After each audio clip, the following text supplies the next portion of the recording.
What if the biggest number in a company's earnings report was also the least important one? On July 22nd, 2026, Alphabet announced the best quarter in its history. Revenue $119.8 billion, dollars, up 24% year over year, the 12th consecutive quarter of double digit growth. Net income available to common stockholders $112.1 billion, dollars, up 298%. Earnings per share $9.11, up 294% from a year ago. By every headline number, this was a record. But one number inside the filing changes how that record looks. It wasn't hidden, it just wasn't the number in the headlines. Other income reflected a net gain of $98 billion. According to Alphabet's own quarterly filing, that gain was primarily related to unrealized gains in its equity securities portfolio from SpaceX and a private company. $80.0 billion of those SpaceX shares are subject to short-term restrictions on the ability to sell. Another $14.1 billion is restricted through the third quarter of 2027. Alphabet cannot sell most of what just made it record profits. And according to the filing, this single accounting effect increased diluted earnings per share by $6.26. Take that out of the $9.11, and what's left is $2.85. Once we isolate the accounting gain, a different picture starts to emerge.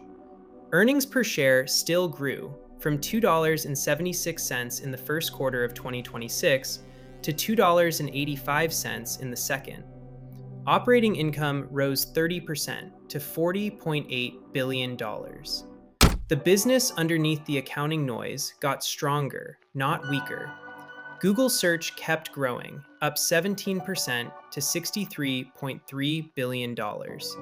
Google Cloud accelerated hard, up 82% to $24.8 billion, its fastest pace in years.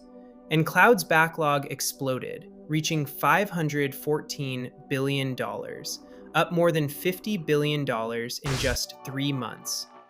Every other line grew too.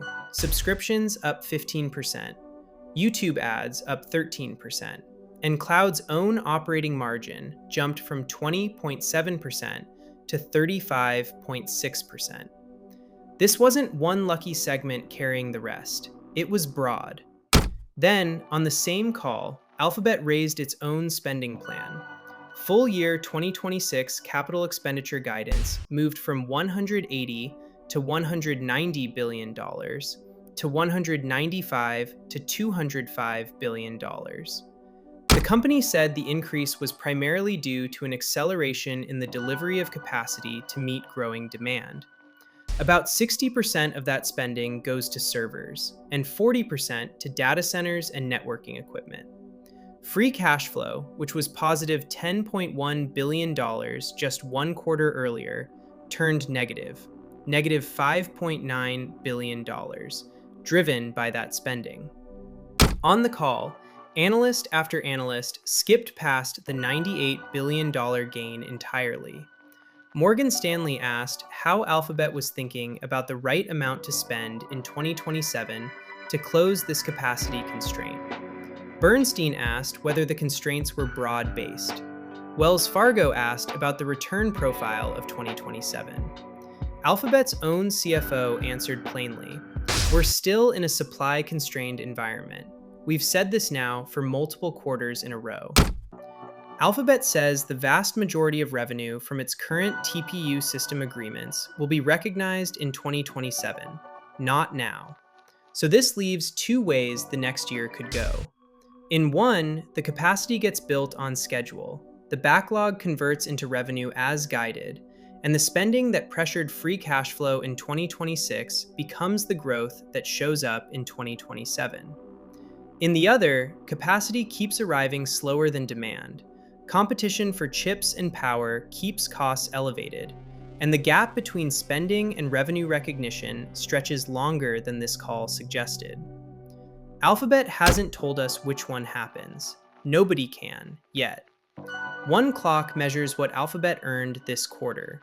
The other measures what it is trying to build for the next one. The earnings release led with the first clock. By the end of the call, the analysts asking questions were focused on the second. This quarter looked like it was about profit. It was actually about capacity.